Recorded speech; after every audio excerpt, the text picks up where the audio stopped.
Hello, teacher James. I'm your student, and my name is Meng Xianghe, and I have some questions for you. The first question is, what are your teaching approaches when preparing students for IELTS? Well, my teaching approaches, I focus on a natural immersion approach rather than rigid drilling because I believe that students will learn best when they are relaxed. So what I do is I turn lesson into conversation rather than lectures. Instead of joining them in worksheet and paperwork and whatsoever, we discuss real world topics and we watch interesting clips and debate. If they enjoy the process, I believe that their grammar and their vocabulary will stick naturally without the stress. Yeah.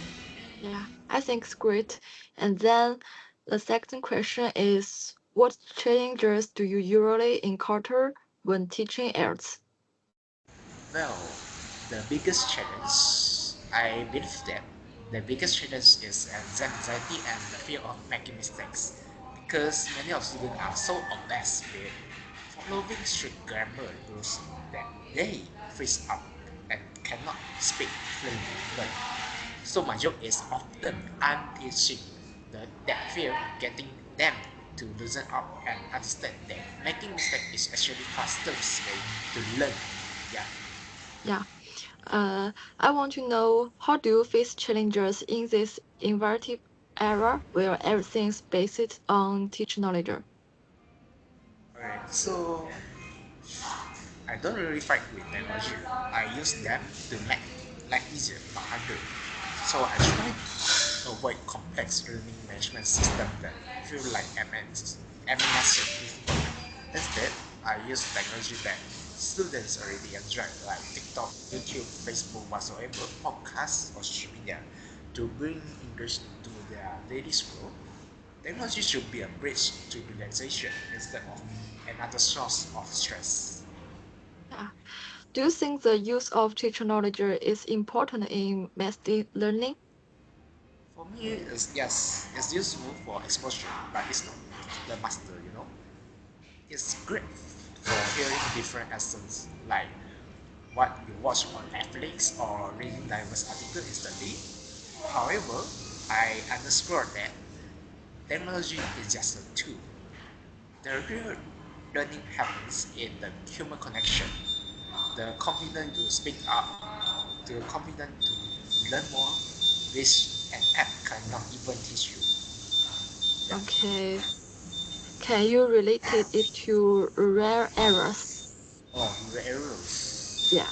Yeah. So for like this in rural areas where technology might be spotty, my relaxed approach actually works better because we don't need any high tech gadgets to have a great conversation.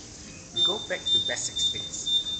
Storytelling, role playing, and interaction is proofs that you don't need any expensive tool to master a language. You just need a supportive environment where you are not afraid to speak. Okay. For students who have taken the exam but did not achieve their decent score. Oh, for I mean, you are trying to ask me whether for students who have taken the exam but did not achieve their desired score, right? I tell them don't panic and don't punish yourself. Usually they didn't fall or didn't fail because they lack knowledge. Instead, they fail because they were too stressed or too rigid. I encourage them to take a break, have a coffee, whatsoever, to reset their mindset and approach the next attempt as a conversation rather than a life or death trial. Yeah. Okay. How would you advise them to enter their mistake and adjust their study plan? I usually advise them to stop treating English like Oh, mathematics, like science and whatsoever, because you can't just calculate or you can't just figure out a better score. I ask them to look at where they feel uncomfortable during tests. Was he speaking? Then we just check more. Was he reading? Then read things that you actually like. not boring textbook, not boring references whatsoever. The adjustment is usually to study less like a robot and live much more in the language. Okay, what tips would you give to help students stay calm and perform well during the actually uh, exam tests, especially those who tend to get nervous? Well, I teach them to visualize the examiner as a friend. They are meeting for coffee, not a judge. I remind them that the examiner wants them to do well. My mentor is simple and direct. Brett, if you treat the exam like a cashier check, and so your brain relaxes, and the words flow much easier than if you are trying to recall a textbook page reference. Yeah. And what are the difference between schools you have taught all this year of teaching? Well, the main difference is the vibe or the pressure level. Some schools are exam factory where students are so stressed and so silent. Others are more laid back because I found that the students in the relaxed environment are actually progress faster because they are not paralyzed by the fear of being wrong. And I always try to bring that kind of relaxed atmosphere to wherever I enter. Yeah. Okay, the last question is, what are your hopes or expectation for the future development of IELTS teaching and assessment? So, okay, so I hope the system moves away from rigid academic formats and focus more on real-world communication for confidence.